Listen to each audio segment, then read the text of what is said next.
Continuons les patrons avec le patron bridge. Le patron bridge est un peu spécial. En fait, c'est la composition de deux patrons qu'on a préalablement vus, soit la stratégie et l'adapteur ensemble. Puis pour vous l'illustrer, eh bien, on va reprendre l'exemple qu'on a fait avec justement le patron adapteur pour la connexion de notre billetterie sur les profils de nos prochains clients, des spectateurs qui veulent s'acheter des billets dans notre système de notre billetterie. Donc, au lieu de juste, à l'époque, on avait un seul connecteur, un seul euh, service que nous pouvions utiliser pour générer des comptes sans devoir connecter par courriel et mot de passe, et c'était Facebook.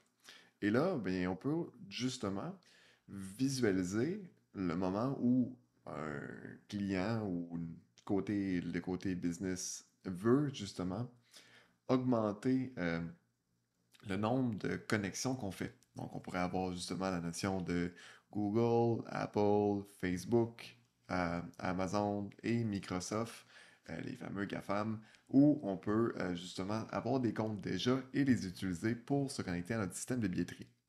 Et là, justement, c'est ça qui est un peu spécial parce que, tu sais, ici, mon service de connexion à la billetterie, eh bien, lui, il veut pas avoir à gérer 6 ou 5 différents modes de façon de créer un profil. Il veut en avoir un seul.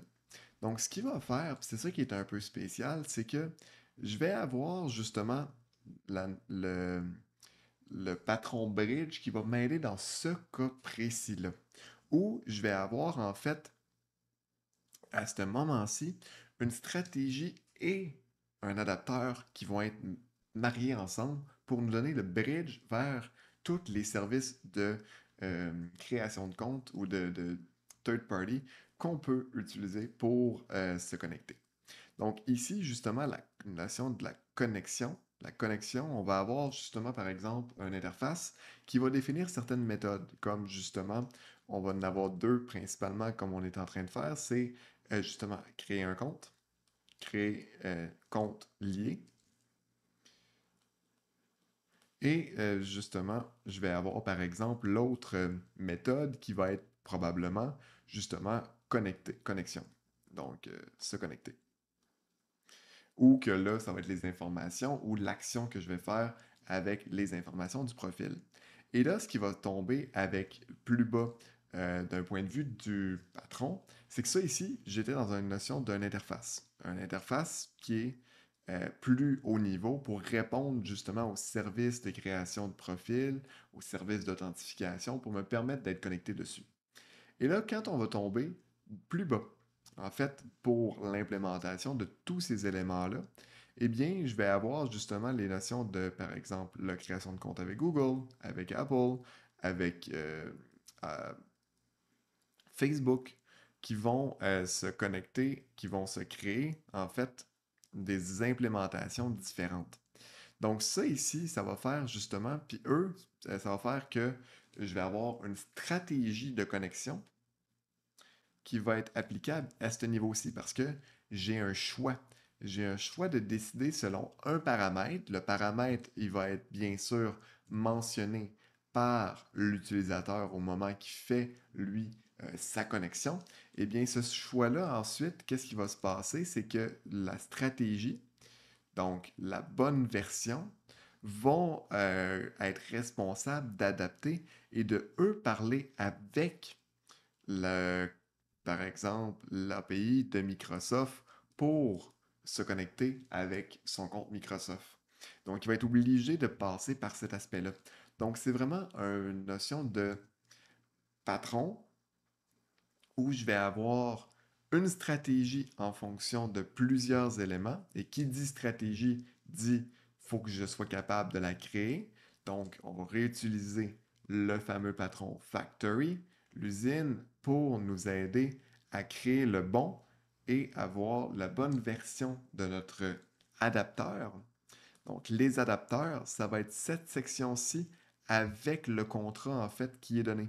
Donc, le contrat qui est mentionné par le connexion, eh bien ça va faire partie de notre patron adapteur qu'on va utiliser dans le bridge en tant que tel. Donc, de jumeler les deux, de jumeler le bridge, la stratégie et l'adapteur vont nous donner la résultante qui va être le bridge. Souvent, on va le voir justement, par exemple, dans un optique de test. Euh, ou un autre que je vois souvent, c'est quand on a, par exemple, des logiciels qui vont viser plusieurs systèmes d'exploitation, plusieurs plateformes. Je vais viser, par exemple, iOS ou Android. Le bridge peut être super intéressant. Et quand je parle de test, ben, c'est parce que j'ai plusieurs environnements de test, j'ai plusieurs façons de faire des tests. Ça va me ressembler souvent à la notion d'un bridge en fonction de où je me situe dans mon système. Et je peux aussi la voir, par exemple, sur la configuration d'un système en fonction des environnements aussi.